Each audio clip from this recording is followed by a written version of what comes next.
Hello and welcome back to the podcast. This is Finding Light with me, Brad Carr, and you're joining for the first episode of 2024. I hope that the podcast is going to hit some new depths this year. I've had a 2-month break and I've been recharging the creative batteries, lots of new things on the go, and plenty of ideas for this year's episodes. So I hope that you're in for the long haul. I have my first guest coming on next week. And today I felt inspired to deliver a solo episode after some recent conversations. And one of the questions that I received over on my Instagram stories over the weekend, in which somebody asked me what motivates me to create. And I'm sure for many of you who have been following my work, if you read my writings and, if you've listened to some of the earlier episodes of the podcast that I recorded last year, you'll know that my creativity comes from a very deep place. And actually, many of my earliest childhood experiences in which I faced some adversities, as did many of us in this world. But I actually felt the drive pretty early on in my life and the desire to share many of my earliest experiences from a place of difficulty and pain, and how I have been kind of healing many of those psychological and emotional wounds through creativity firstly, but also through my adventures into the outdoors and through my deepening relationship with Mother Nature. So in this episode, I wanted to explore some of those experiences and some of the early relationships that really formed the foundation for who I am today. And actually, I wanted to explore some of the polarity that maybe wasn't so clear to me once upon a time in my earliest life, until I started my work in the journaling practice that I've been going through over the past 6 years to identify and uncover some of the motivations, some of the factors, some of the experiences that have led me to where I am today. So for those who don't know, I grew up in a home environment that was very turbulent, incredibly chaotic and volatile. For the first 11 years of my life, I had 3 father figures who, they were very troubled men, and they had their own emotional difficulties. Of course, they had difficulties growing up as well, and perhaps they maybe lacked the tools and the drive to understand and identify their own shortcomings. And that's why I've felt such a responsibility to do this work, really, and to share what I'm learning along my way, because I have developed a fairly complex emotional landscape through my experiences and creativity and my writing practices, my photography practices. Time in nature has equipped me with many tools and weapons that I need to navigate that emotional landscape. And yes, I guess I have felt a responsibility for as long as I can remember to maybe share that knowledge that I have received, share the wisdom that I've received through my relationship with nature, and also my relationship with myself and my relationship with people in this world. So this is my way of sharing my wisdom with the world, and I'm hoping that somebody out there can take something from it that will help them to live a richer, deeper, more meaningful, more peaceful life. Because the relationship that I now have with myself, with the natural world, which is just symbiotic in some ways. The photographs that I create are just representations of the relationship that I have inside of my own heart, really. But that really reflects in the relationship that I have now developed with people in this world, the people that I have around me, which is almost like how would I explain it? Like a shoestring kind of effect. I'm the center and all of these shoestrings are going out into the world, and what work I do inside of myself reflects in the relationships that I have with other people. So in my brain, I've articulated that the more work that I can do in bringing these experiences from my unconscious mind into my conscious mind, where I'm aware of everything, then the more beneficial that is going to be for the people in my life and therefore the world.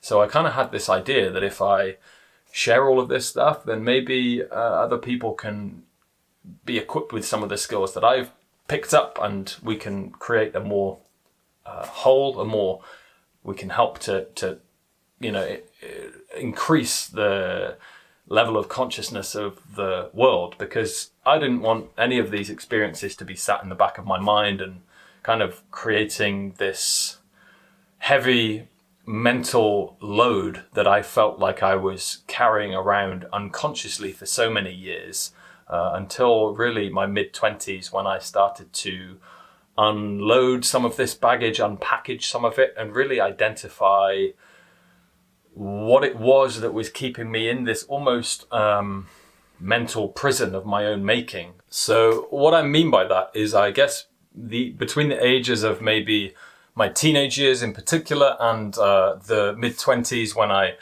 decided to take control, take stock of my own life and bring a lot of this from the background into my conscious. I was a incredibly distant, dissociative young man.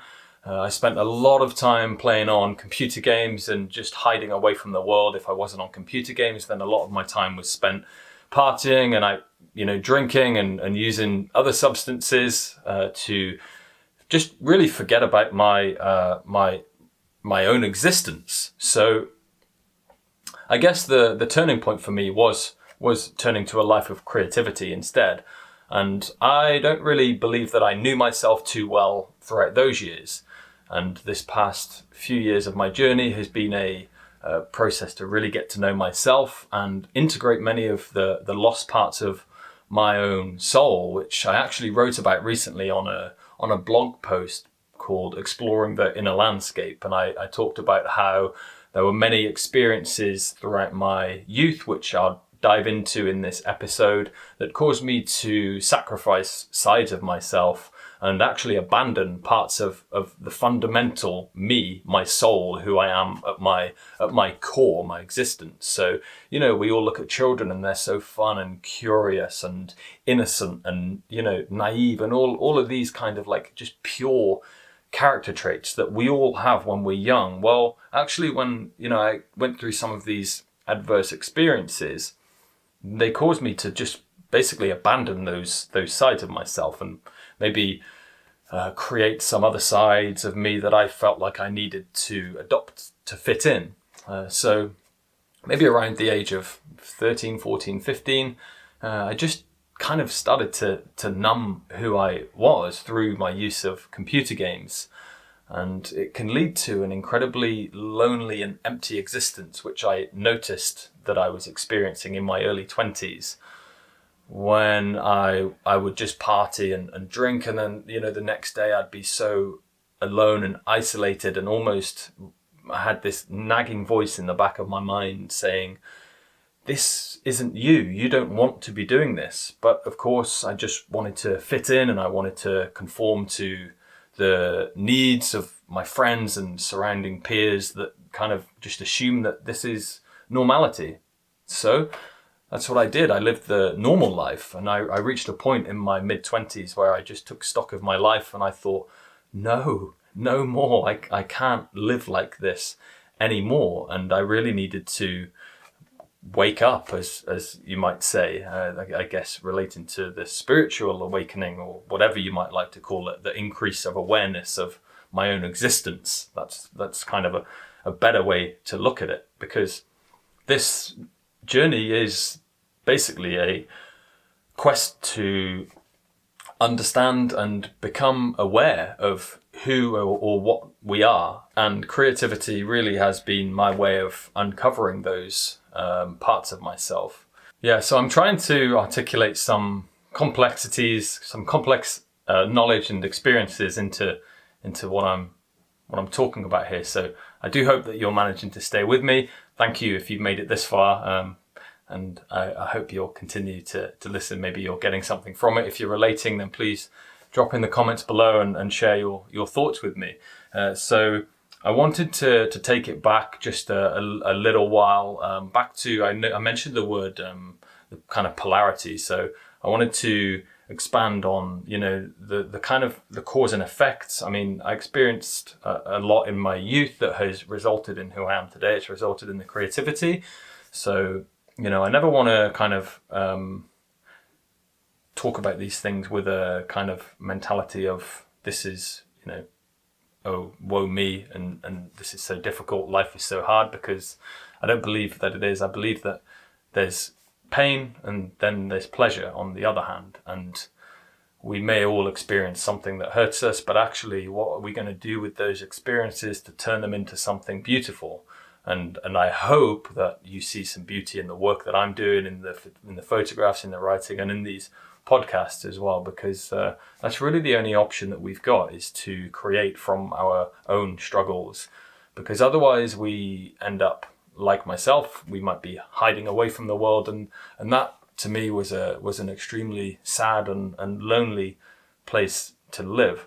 I was only writing yesterday about the differences in being alone and being lonely, and I spent a lot of time with people in my teens and early 20s, but actually I was very lonely because I wasn't living anywhere near the kind of truth that I had inside of my own heart. And actually, in walking outside into the mountains with the camera in hand, yes, I was alone, but I certainly was not lonely. I was actually the happiest, and I am the happiest that I've ever been when I'm on my own. So there is beauty in the ugly, if you like, and I hope that you can find your own sense of beauty from potential ugly situations, because like anything, there's both light and dark, there's good and bad, and whatever you call it, yin and yang in everything that we experience.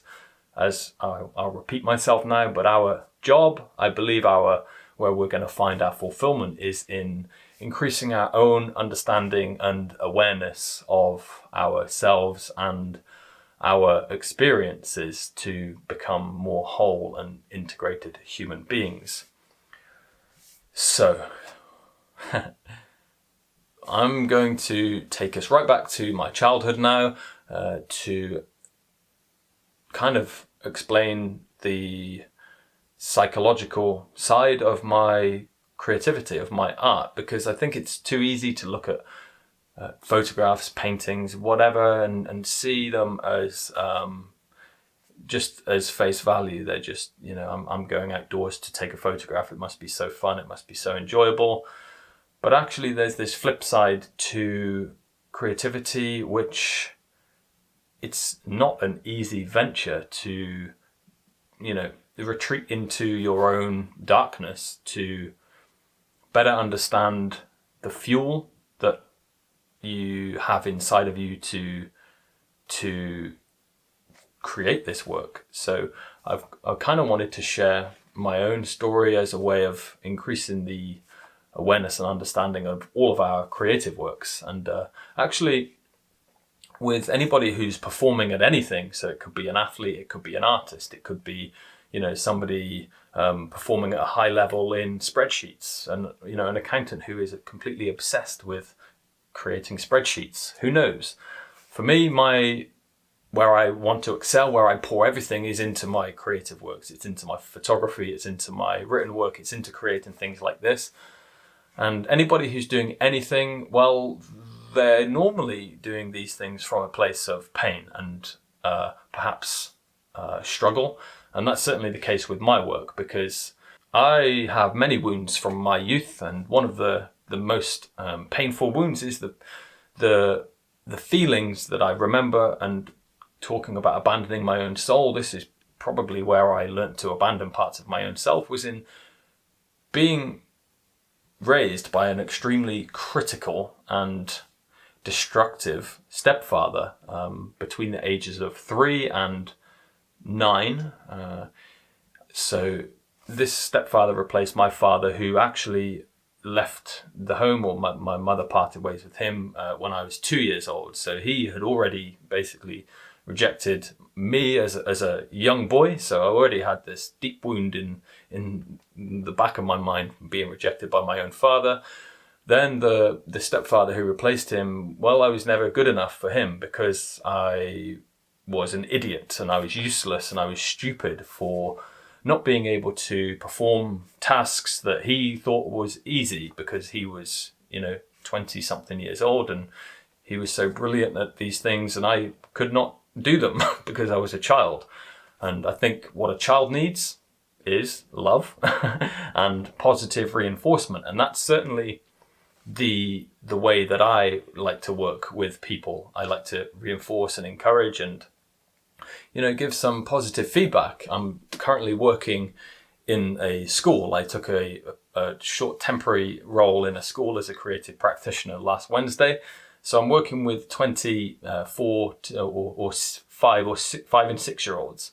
And my way of working with them is to give love and praise and feedback and to encourage, because I realize that on the flip side of that, well, it can be incredibly painful and destructive. And that's certainly the case with myself when I would be called these words, when I would be called an idiot and grow up believing that I was an idiot because I couldn't do certain things. So there's this self-talk that's ingrained in the back of my mind. And let's be honest, it's probably never going to go away because those were my formative years and those were the experiences that formed me. So in some ways, there is a deep level of unworthiness and, not being good enough. So anything that I ever do, anything that I ever complete, well, it's not enough. I look immediately to the next thing once it is done. Last year or 2 years ago, I released my first small book. And immediately within the space of a month, I was already thinking, well, what book is coming next? So there really is this desire in me to keep on doing and doing and doing and doing to, I guess, feel like I'm worthy of love, whether it is my own love now, because perhaps the love that I didn't receive from those fathers, I now don't give to myself in that area. Again, going back to the polarity of things, in some ways is beautiful because I get to create, I get to achieve, I get to make things. So really, it's just a case of how are we going to let these experiences define us, because I don't want to sit and dwell on those negative, voices, the negative feedback that I receive, but actually I want to flip it and create, albeit it's probably never going to be enough, but that's something that I'm going to have to deal with, and who knows where this journey might lead me. I'm sure there are many people out there in this world who experienced similar things to myself when they were children, and I think it's in some ways incredibly sad that we have had to experience this kind of feedback. And I hope that you too experience some love, because I certainly did, particularly from my mother, which I am very grateful for, because it has created some kind of balance. As I said, it's all about understanding, it's all about awareness, and I'm bringing to light a lot of these unconscious patterns so that I might be able to help myself and heal many of those wounds. Yes, it's a painful journey to open up a lot of those wounds, but I think I'd rather do that work now than have those come out in the ugly and unconscious behaviors that my fathers showed to me when I was a child. So before I progress to talk about further wounding that I experienced, I would like to ask you, have you firstly identified where your own wounds are from your formative years? And maybe how do these carry over to your adult life when you now have taken over your own self-talk, your own narrative? And thirdly, how are you going to make these the best things that ever happened to you? Because I believe that they can be flipped if we put in enough work and understanding and make them the light that shines from our darkness. Because I believe that we all have the power to rewrite in many ways, although I mentioned before that I don't think that those voices completely can be erased. But I think that we have the power to rewrite and to build new experiences into our minds that enable us to quash those voices down. And it's certainly why I love to experiment and explore new hobbies, new games, etc. I played sports for a long time, and I've coached, and I've been creative, because these all allow us to rewrite this brain and our own self-talk. And that's what I believe that this journey is all about. So I would now like to go even deeper and open my heart up even wider and talk about many of the other wounds that I have inside of here and inside of here. So every child, I believe, is born sensitive, born emotional, whether it be male, yes, men can be sensitive too, or female. And there's nothing wrong with being a sensitive and emotional and intuitive and curious man. Actually, it's a strength, so I've learned. But the men that raised me when I was young, well, they didn't see it like that. Men had to be men. They had to be tough and strong and overly masculine, which, in terms of the light and the dark, the yin and the yang, the the good and the evil, whatever you call it, well, to be imbalanced one side, well, that's completely destructive and completely impractical, because we're all trying to blend these two sides of ourselves, and one of them is our sensitivity, which, if you're somebody who watches the news and you read the headlines and you see all of the destruction and the war and the hatred going on in this world, well, I think we all need to be a little bit more sensitive and to love each other a little bit more. Call me a hippie, call me what you want. All we need is love, right? So when I was young, I was called gay, I was called a puff, I was called a wuss, over and over and over again. A sissy. I think that was the main one when I was 10 or 11, just for being myself, for being my sensitive, vulnerable, expressive self.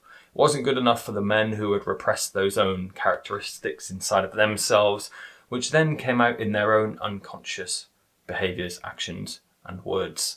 There is no harm in being soft. There is no harm in being sensitive. The world needs softness.